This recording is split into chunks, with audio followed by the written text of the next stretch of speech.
So we're going to get into, let's see. We have two more messages in the Proverbs series after today, and we're coming down to some final really good points.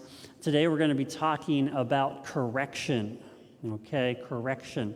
So here's the verse we're going to be talking about today, Proverbs chapter 12, verse 1, and it says this: "Whoever loves discipline loves knowledge, but whoever hates correction is," say it with me, "stupid." Now, if I said that in the home of my grandkids, I'd be chastised, but I'm just reading from the Bible. That's the word that they use, stupid, okay? Now, correction is a part of everyday life, okay? If you get on any kind of word processing program, you get that ugly squiggly line underneath your words, right? I get that a lot of times because I'm a terrible speller. But, we're getting corrected constantly about our spelling. If you've ever started to text somebody on your phone, don't you love the way that the autocorrect suddenly starts telling you something else? Like when Sarah sends me text messages and she dictates them, not typing them, but actually speaks, and then she has to correct it all afterwards. But it's one of those things. We're always being corrected, and I know one of the corrections that we all love in life are the red and blue lights that show up behind us in our rearview mirror. You know, sometimes we need to be corrected in that way. All right, so correction is a part of everyday life. Life is full of correction. Now, here's the thing about correction. We're great at offering correction to those that we know are wrong, or that we at least perceive to be wrong.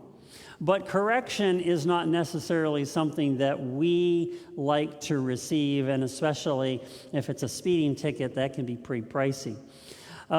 When somebody comes at you and you hear the words, "you're wrong," your immediate reaction is to do what? It is to put up a wall. It is to put up some kind of defense, because we don't like correction. And when we hear somebody say, "well, you're wrong," we put up these walls, and as a result, it hinders our relationships with other people. And when you hear those words, "you're wrong," it has a tendency as well to cause us to avoid the kind of wisdom that can keep us from being labeled a fool. Now, one thing is certain about the words "you're wrong," and that is that the way an individual handles correction is a sign of maturity or immaturity. If you've got little ones at home, you know exactly what I'm talking about. If you try and correct a little child, what do?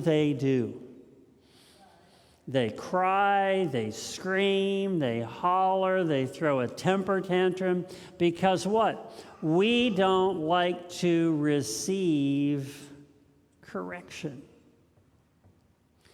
And correction, the way we receive correction, has a lot to do with our maturity or our immaturity, or as the proverb would say, it has a lot to do with whether or not we are wise or whether we are foolish.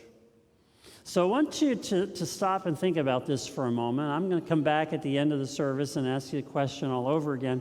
But when you are corrected, how offended do you get? Just think about that for a moment, okay? When you are corrected, how offended do you get? Okay? Now, if it's something little that somebody corrects you about, maybe it's not a big thing. But if somebody offers you correction and it's a big thing, How offended do you get? I want you to think about that this morning as we take a look at our verse from Proverbs chapter 12, verse 1. We're going to look at the verse now from the New Living Translation. I want you to hear these words, and this is the way it goes in the New Living Translation. Same one we read earlier, but it says it this way: to learn, you must love discipline. To learn, you must love discipline. It is stupid to hate correction. It is stupid to hate correction. Now, the principle that the proverb is trying to make is that if you want to learn, if you want to grow, if you want to expand your understanding of yourself and the world in which you live, you have to pursue, you have to love instruction. Now, it says here, to learn you must love discipline. The word discipline here isn't so much like kind of discipline that you have to get up in the morning and go through an exercise routine. But the word discipline here means instruction, okay? To learn, you must love instruction. So I want you to think about this morning. Are you the kind of person that loves to learn? Do you love to learn? I mean, just in general, think about it. Are you the kind of person that loves to learn? Do you love instruction, or are you the kind of person that when you get something from IKEA, you toss the instructions aside because they're not worth anything anyway, and you just figure out how to do it on your own? Okay? We need to think about this because the proverb is telling us to learn, to become wise, we have to love discipline. We have to love learning. Do you want to pursue knowledge in your life? Not only as a benefit for yourselves, but for others as well. Now, think about that and the question that I asked you: when I'm corrected, how offended do I get? Now, I'm not going to try and tell you that when correction comes into your life that it's not painful, that it doesn't hurt. It's sort of like when you go to the doctor and the doctor says to you, I got to give you a shot. It'll only hurt for a moment. Okay? Sometimes when we're corrected, there may be a momentary sting, but you don't get highly offended if you are wise. Now, on the other hand, if you're a know-it-all, if you already know everything and nobody out there can teach you anything, you don't need somebody to teach you anything. You don't need anybody to correct you. If you are that kind of a know-it-all, then no one has anything to teach you. And I bet you know that person. You know that person in your life. They know everything. I can think of a person like that they know everything. And so if you try and correct this person who knows everything, what do? They get highly offended because they think that you're trying to tell them they don't already know it all. And to use the language of the proverb, that person is just stupid. So, how open are you to learn from correction? How open are you to learn from correction? Let's go to Proverbs chapter 9, verses 7 through 9. And as we look at this word from the proverb, we're going to unpack this a little bit. But it starts off this way in verse 7, Proverbs 9:7. Whoever corrects a mocker invites insults. Whoever rebukes the wicked will incur abuse. Do not rebuke mockers, or they will hate you. Now, you may already know this, but I'm going to tell you this today, okay? There are some people in your life who don't want to be corrected. There are some people in your life who don't want to be corrected. And about the only thing, and this proverb reminds us of this, about the only thing you're going to get out of correcting somebody is a fat lip, a kick in the shin, or a whole lot of abuse. And so you and I need to remember that trying to correct someone who doesn't want to learn, it's just not worth your time. It's not worth your time. And we're going to talk a little bit more about that in just a moment. But if you provide correction to someone who is wise enough to love and pursue discipline and instruction, listen to what it says. Continuing in verse 8, rebuke the wise and they will love you. Okay? Somebody who's wise is ready to receive correction. Okay? It may be one of those things that shocks them at first, but don't worry, they want to receive it. They love to be corrected. Listen to what it says in verse 9. Instruct the wise and they will be what? Wiser still. Teach the righteous, and they will add to their learning. When you look at that last part of the verse there, instruct the wise, and they will be wiser still. See, the wonderful thing, if we count ourselves as a wise person, we want to learn more. We want to grow in our wisdom. But if we are not interested in learning, we're just going to be a fool for the rest of our lives.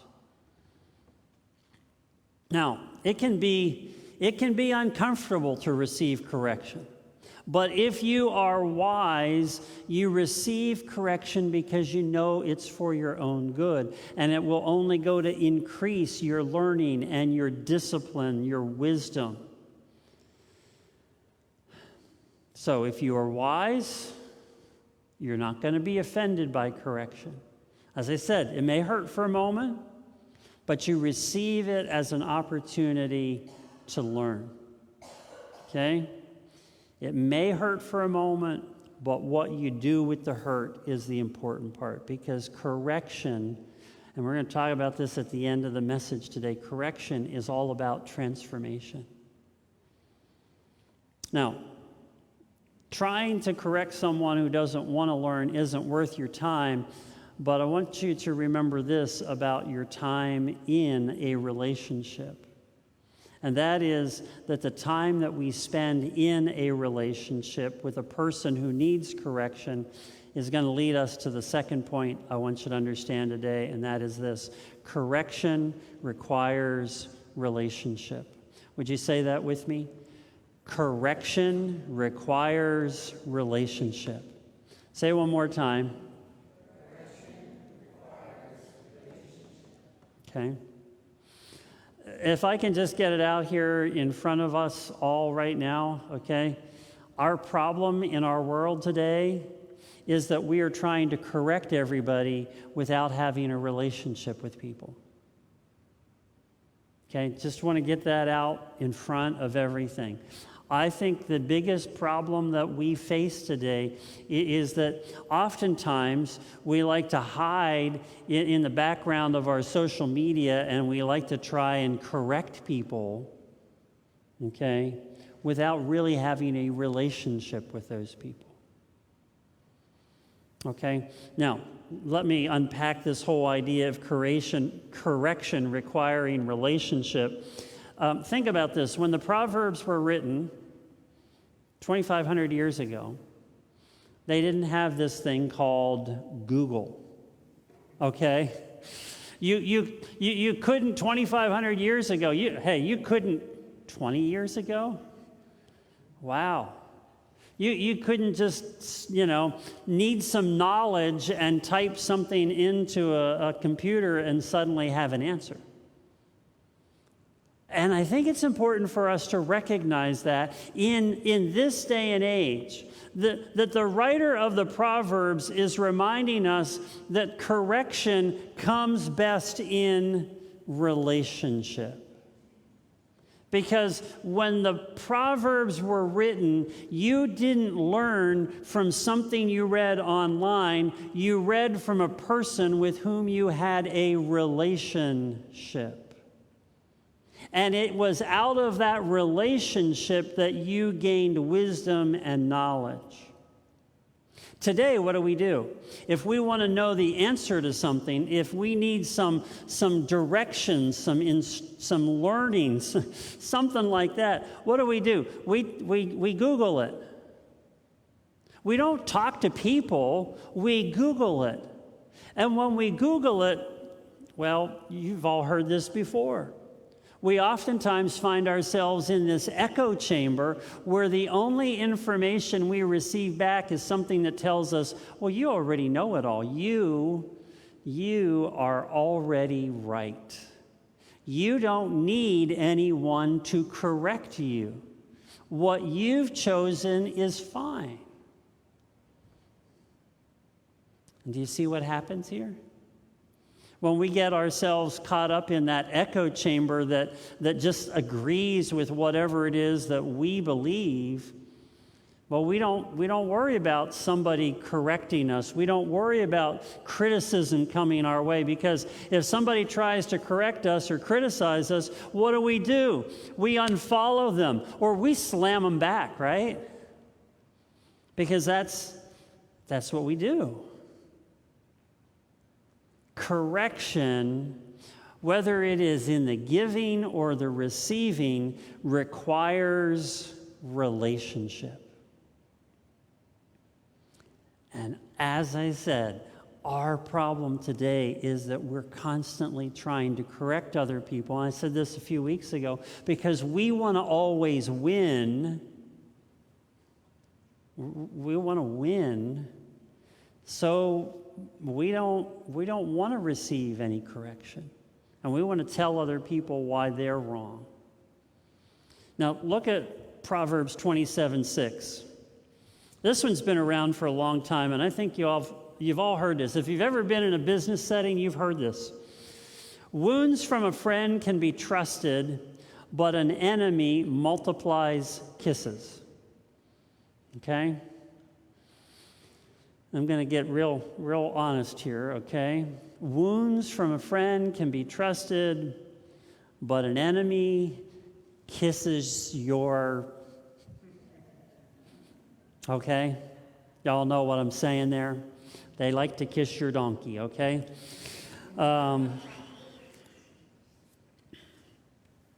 Read that verse one more time. Wounds from a friend can be trusted, but an enemy multiplies kisses.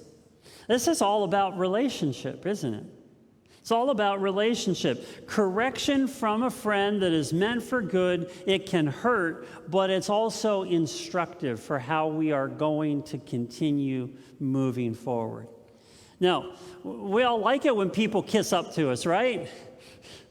You know, it's really nice when people just suck up all the time and then it's, oh, you're wonderful, you've got it all. No. Okay? People who are just kissing up to you, they are not doing anything to help you grow, to help you learn, to help you correct the things that need to be corrected in your life. What you and I need in our lives are people that we are in relationship with who honor us enough to speak words of correction because they are willing to tell you the truth. They want to honor you by being responsible with the truth that you need for your life. So let me ask you to think about this. Who do you have in your life right now, a mentor, a trusted friend, who will honor you by helping you to learn what you need to learn? Who do you have in your life that can speak the truth to you when you need correction? If you don't have someone who is pushing you in that way, if you don't have someone who is the friend who is willing to wound you, and all you have is a kiss up in your life, Well, you can put the whole thing together, right? Correction requires relationship. You try and correct somebody outside of a relationship, it's not going to work. Say it with me. Correction requires relationship. And it's that relationship that gives you the wisdom, the discernment that we talked about a few weeks ago to know the right words to say, and if it is the right time to say it. Now, we touched on this 2 weeks ago in the message on conflict. Proverbs 17:14 says, starting a quarrel is like breaching a dam, so drop the matter before a dispute breaks out. Correction requires relationships so that you know whether or not you are going to breach a dam and damage a relationship. Okay? Well, when we have a relationship with someone, we have the wisdom to know whether or not we have the right words at the right time to say to somebody, to offer those words of correction. But the problem, as I said before, is in so much of today's culture is that people just like to criticize without any consideration of whether or not you have a relationship or whether or not you care about the outcome. And that's the downfall of correction without relationship. So if you feel led to correct somebody this week, and it's going to happen, trust me, okay? When you have the opportunity to correct somebody this week, I want you to stop and ask yourself, am I in a strong and deep enough relationship with this person to have this conversation?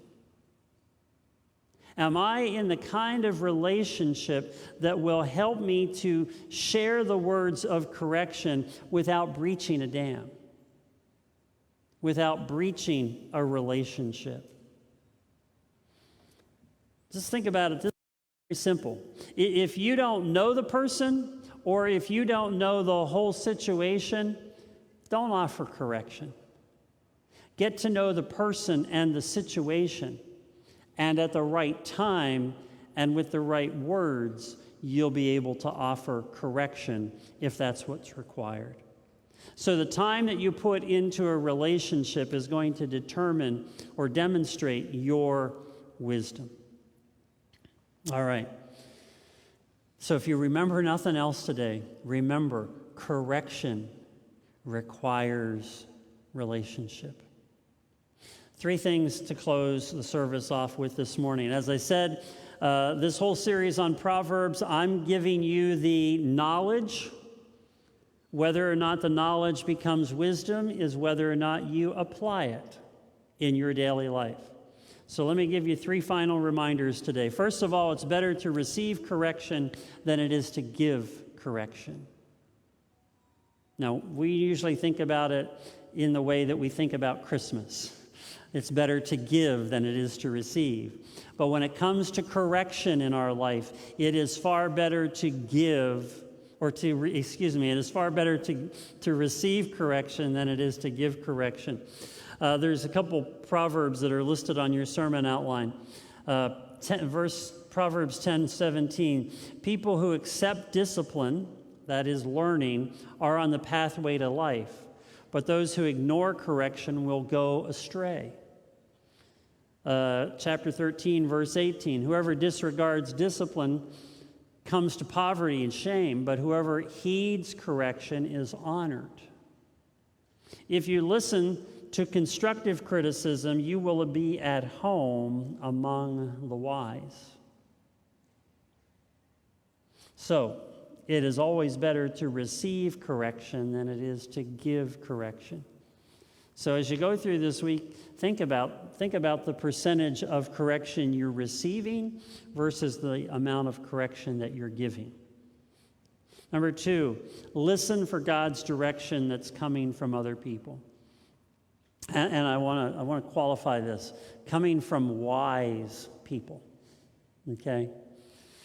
We need to listen for God's direction coming from wise people. If somebody that you value a relationship with, if somebody you know is a godly individual who is wise, comes to you with correction, listen, because it is very likely that God is providing direction for your life through that other person.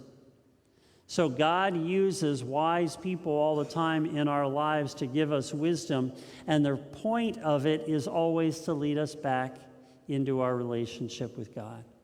So listen for God's direction that comes from other wise people. And number 3, see correction as a gift. See correction as a gift. Okay? When somebody corrects us, we need to recognize there is a gift being presented to us, and the question is whether or not we are going to receive it as a gift. Proverbs 15:32 says this: "Those who disregard discipline despise themselves, but the one who heeds correction gains understanding." Those who disregard discipline despise themselves, but the one who heeds correction gains understanding. You know, correction is not a gift that we want. Correction is not a gift that we want, but it is a gift that we need. So just remember what we need to remember this week. Correction requires relationship. And the purpose of correction in our life always has to be our transformation, to make us more into the image of Jesus. And as we are transformed through that process of correction, as we become more like Jesus, we also need to remember that when we speak words of correction, they need to be words that are full of grace and truth. Grace and truth. So, when you are corrected, how offended do you get? When you are corrected, how offended do you get? I hope that you think about that this week and all of these verses as you think about your relationships and how God is bringing people into your life to make you more like Jesus. Would you join me in a word of prayer?